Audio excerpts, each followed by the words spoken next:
Do you want to know how the Julius Caesar became the Julius Caesar? He used a marketing strategy called Veblen Effect. If you want to know what's a Veblen Effect, go down and hit the subscribe button and also hit the bell button.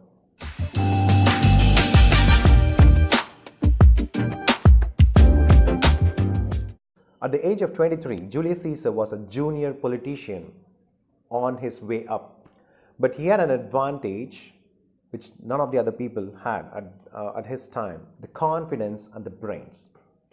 Sailing across the Aegean Sea, he was captured by the pirates, and then they demanded a ransom of 20 talents.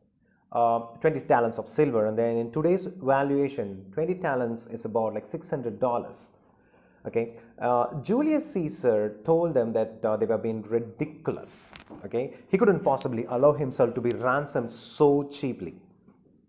The pirates hesitated and they were confused initially why this guy is saying like that, and then Julius Caesar insisted that he must or they must ask for a bare minimum of $1.5 million as his ransom, and then they got like completely confused. Okay, they are going to get double the money than what they were expecting of taking him in custody, but then they realized, okay, we're going to get double, let's go ahead.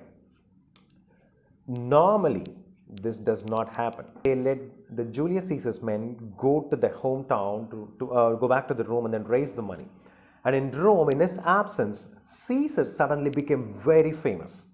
No one had ever been ransomed for such a vast sum before. He must be a very, very, very special person.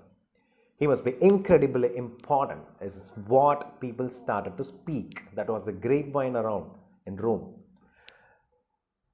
He just invented the Veblen Effect.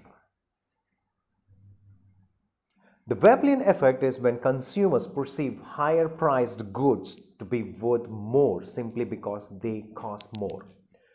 Think about Rolex, Cartier, Bentley, Rolls-Royce, Aston Martin, Louis Vuitton, and many more. None of them are actually any better than the cheaper alternatives in the market, but then the price alone makes them seem more desirable. Caesar had effectively made himself a Rolls-Royce. He made himself a Veblen brand.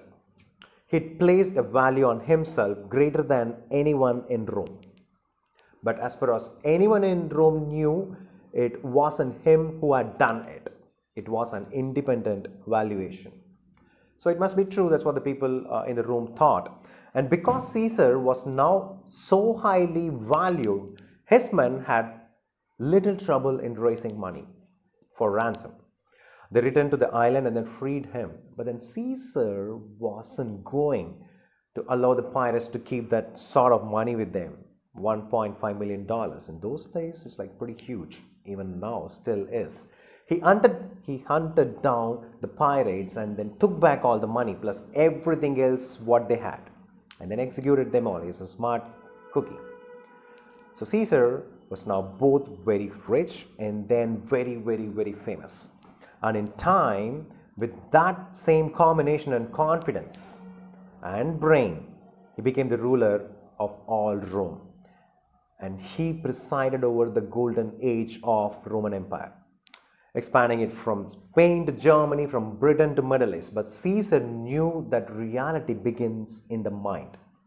So the most important piece of the real estate what we have is human mind.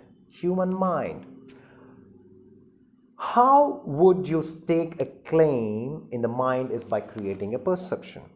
And how you create that perception is by controlling the context, and then you control the context and then you control the mind. Control the mind and you control the reality.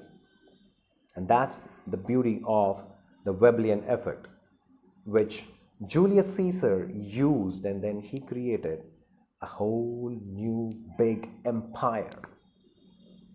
Thank you so much for watching this video, and then you're in for more. See you around.